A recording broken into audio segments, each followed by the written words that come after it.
মার্কিন president Donald ট্রাম্পের সাম্প্রতিক চীন সফরের পরপরই নতুন করে আলোচনায় এসেছে রাশিয়া চীন সম্পর্ক। ট্রাম্প বেইজিং সফর শেষ করে যুক্তরাষ্ট্রে ফেরার কয়েকদিনের মধ্যেই চীন সফরে যাচ্ছেন রুশ প্রেসিডেন্ট ভ্লাদিমির পুতিন। ক্রেমলিন জানিয়েছে আগামী ১৯ থেকে ২০ মে পর্যন্ত ২ দিনের সরকারি সফরে বেইজিং অবস্থান করবেন তিনি। শনিবার প্রকাশিত এক বিবৃতিতে ক্রেমলিন জানায়, সফরকালে প্রেসিডেন্ট পুতিন ও চীনের প্রেসিডেন্ট শি জিনপিং দ্বিপাক্ষিক সম্পর্ক আরও শক্তিশালী করার বিষয়ে আলোচনা করবেন। বিশেষ করে মস্কো ও বেইজিংয়ের মধ্যে বিদ্যমান কৌশলগত সহযোগিতা, অর্থনৈতিক অংশীদারিত্ব এবং আন্তর্জাতিক বিভিন্ন ইস্যুতে সমন্বয় বাড়ানোর বিষয়টি আলোচনার কেন্দ্রবিন্দুতে থাকবে। সফরের সময় চীনের প্রধানমন্ত্রী লি কিয়াংয়ের সঙ্গেও বৈঠক করবেন পুতিন।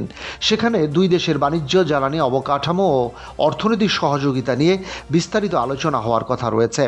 রাশিয়ার সংবাদ মাধ্যম তাস জানিয়েছে, ২০০১ সালে স্বাক্ষরিত সুপ্রতিবেশী সুলভ ও বন্ধুত্বপূর্ণ সহযোগিতা চুক্তির ২৫তম বার্ষিকী উপলক্ষে এই সফরের বিশেষ গুরুত্ব রয়েছে। দুই দেশের দীর্ঘমেয়াদী কূটনৈতিক ও অর্থনৈতিক সম্পর্ককে আরও গভীর করার লক্ষ্যে এই সফর আয়োজন করা হয়েছে বলে ধারণা করা হচ্ছে। বিশ্লেষকদের মতে, ট্রাম্পের চীন সফরের ঠিক পরপরই পুতিনের এই সফর আন্তর্জাতিক কূটনীতিতে নতুন বার্তা দিচ্ছে। বিশেষ করে বর্তমান বৈশ্বিক উত্তেজনা, ইরান যুদ্ধ পরিস্থিতি এবং রাশিয়া ইউক্রেন যুদ্ধের প্রেক্ষাপটে চীন ও রাশিয়ার ঘনিষ্ঠতা আরও গুরুত্বপূর্ণ হয়ে উঠেছে। গত বুধবার চীন সফরে যান মার্কিন প্রেসিডেন্ট ডোনাল্ড ট্রাম্প। ৩ দিনের রাষ্ট্রীয় সফরে তিনি চীনা প্রেসিডেন্ট শি জিনপিংয়ের সঙ্গে একাধিক বৈঠকে অংশ নেন। সফরে বাণিজ্য ও বিনিয়োগ সংক্রান্ত বেশ কিছু সমঝোতার বিষয়ে সামনে এলেও তাইওয়ান, ইরান সংকট এবং মধ্যপ্রাচ্যের চলমান উত্তেজনার মতো গুরুত্বপূর্ণ ইস্যুগুলোতে দৃশ্যমান অগ্রগতি হয়নি। এছাড়া ট্রাম্প ও শি জিনপিংয়ের আলোচনায় রাশিয়া ইউক্রেন যুদ্ধের বিষয়টিও উঠে আসে বলে আন্তর্জাতিক গণমাধ্যমে জানা গেছে।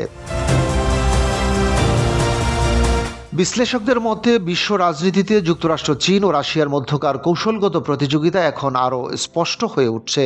এ অবস্থায় পুতিনের এই বেইজিং সফর কেবল আনুষ্ঠানিক রাষ্ট্রীয় সফর নয়, বরং বৈশ্বিক শক্তির ভারসাম্যে নতুন বার্তা বহন করছে বলেও মনে করছেন পর্যবেক্ষকরা। ডেস্ক রিপোর্ট, বাংলাবাজার পত্রিকা।